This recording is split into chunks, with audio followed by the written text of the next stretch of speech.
السلام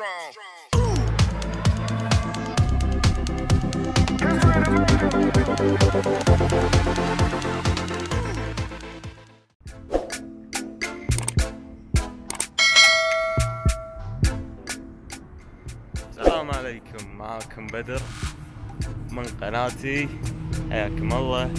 اليوم البحر، نتمشى هالجو الحلو مع الشمس.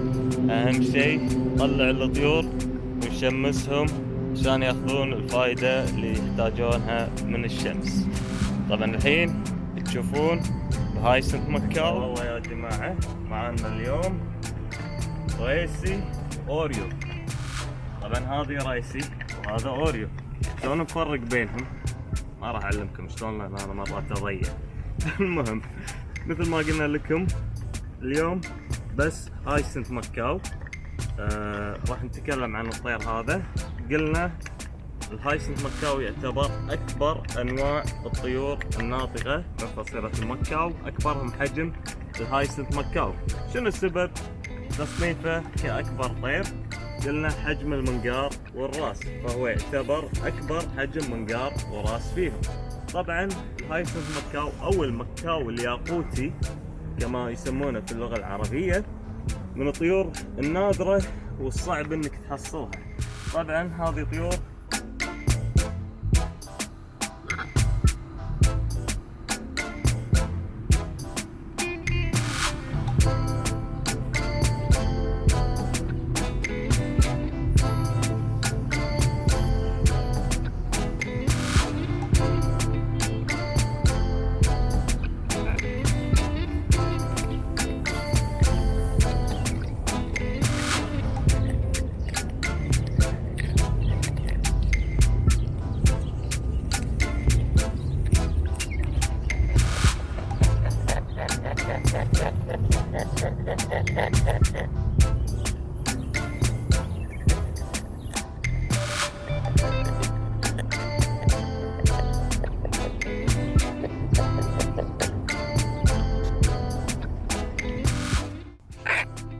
طبعا وايد منكم يسألون شنو الفرق بين انواع المكاو.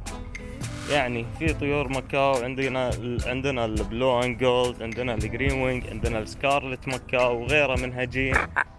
وايد طيور انواع المكاو. خلاص قاعد نصور الحين بس. انزين شنو الفرق بينهم؟ طبعا الفرق بينهم كل طير له شخصيته مثل البشر، سواء كان من اي نوع فيهم. ممكن نوع فيهم يكون شوي فريندلي، يعني مثلا البلو اند جولد، الهايسنت مكاو، الجرين وينج مو نفس السكارلت مكاو. السكارلت مكاو شوي فيه حده بالطبع، بحيث انه ممكن يكون فقط مع راعية مثل الامازونات، مثل اليلو ناب اللي مر عليه السالفة هذه. انزين بالنسبة حق المكاو تقريبا كلهم نفس الشيء. الفرق انه على حسب تربيتك، شنو كانت تربيتك للطير راح يكون سلوكه معاك على حسب التربية. انت معود على طبع معين راح تشوفه احسن ما يمكن. تهمله تحطه بالقفص وما تدري عنه، شيء طبيعي راح يتغير طبعه، لان حاله حال البشر مثلنا، اطباع، مزاج. اليوم مزاجه اوكي، بكره مزاجه مو اوكي. هذا الفرق بينهم، ماكو فرق ثاني غير الشكل والسعر. طبعا راح تشتري الطير اللي على حسب ميزانيتك واللي شكله عاجبك.